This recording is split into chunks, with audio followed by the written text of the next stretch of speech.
The Zephyrian Council had seen many species petition for membership in their galactic alliance. Most arrived in humble vessels, small shuttles or modest frigates that spoke of civilizations eager to please, desperate for acceptance into the greater cosmic community. They expected the humans to follow this same pattern. They were wrong. Admiral Chen Wei stood on the bridge of the UES Prometheus, watching the massive viewscreen display the approaching Zephyrian space station. The structure was impressive by any standard, a crystalline behemoth that sparkled against the star field, easily 50 kilometers in diameter. But it paled in comparison to the human dreadnought that now cast its shadow across the station's solar collectors. "Admiral," Lieutenant Commander Rodriguez called from the communications station, "the Zephyrians are, well, they seem distressed. They're requesting confirmation that we're actually here for the diplomatic meeting." Chen allowed himself a thin smile. The Prometheus was humanity's crown jewel, 2 kilometers of reinforced titanium-carbon composite hull, bristling with railguns, plasma cannons, and enough nuclear warheads to glass a small moon. It had taken Earth's combined industrial might 15 years to build, representing the pinnacle of human military engineering. "Tell them we're exactly where we're supposed to be," Chen replied, "and that we're honored to be here." On the station, High Counselor Vexus Thera was experiencing what humans might call a panic attack. The creature's iridescent scales had shifted from their usual calm blue to an alarming shade of orange as he stared at the tactical displays surrounding his command chair. "By the void," whispered his aide, a nervous Cathari whose feathers were molting from stress. "That's not a shuttle. That's a weapons platform." Vex Thera's 6 eyes focused on different aspects of the human vessel.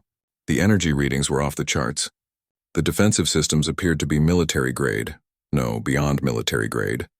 This was a ship built for one purpose, to destroy other ships, preferably in large numbers. "Have we made some terrible mistake?" the aide continued. "Are they here to conquer us?"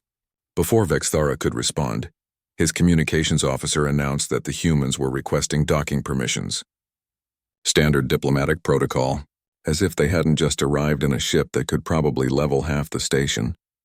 Aboard the Prometheus, Chen reviewed the diplomatic brief one final time. Earth's strategy was simple but effective: make an impression. For too long, humanity had been dismissed as a backwater species, barely worthy of notice.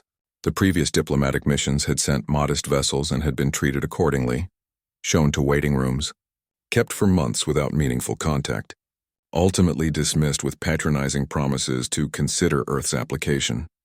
This time would be different. "Sir," came a voice from behind him. Chen turned to see Dr. Sarah Kim, the mission's chief diplomat, approaching with her usual confident stride. Unlike the Admiral, who wore his dress uniform with military precision, Dr. Kim was dressed in elegant civilian attire that somehow managed to look both professional and approachable. "Doctor," Chen nodded. "Ready to make history?" "Ready to make them take us seriously," she corrected. "Though I have to admit, bringing the Prometheus was either brilliant or completely insane. Sometimes there's no difference. The docking procedure took longer than usual. The station's automated systems kept trying to redirect them to cargo bays designed for much smaller vessels. Eventually, human engineers had to interface directly with the station's computers to find a dock that could accommodate their ship. The Prometheus settled against the station with a deep, resonating thrum that vibrated through the entire structure. Chen and Dr. Kim led a small delegation through corridors that seemed designed for beings much smaller than humans. Emergency lighting had activated throughout this section of the station. Apparently, the Prometheus's fusion reactors were causing some interference with the station's power grid. They arrived at the council chamber to find it packed with representatives from dozens of species. The usual diplomatic crowd was there. The elegant Zephyrians with their crystalline features, the insectoid Vrex with their compound eyes, the gaseous ethereals floating in their containment suits. But Chen noticed something different this time. Instead of the casual indifference that had greeted previous human delegations, every being in the room was focused intently on them. High Counselor Vexus Thera rose from his seat, his scales still showing traces of orange. "Welcome, representatives of Earth." The pause before their planet's name was telling. "We are honored by your presence." Dr. Kim stepped forward with a gracious smile. "High Counselor, thank you for receiving us.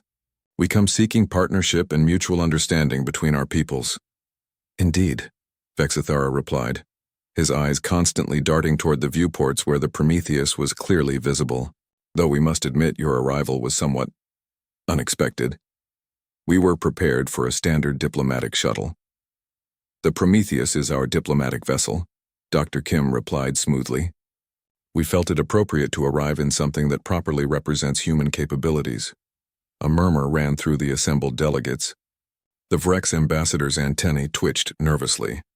Forgive our curiosity, but that vessel appears to be armed for warfare.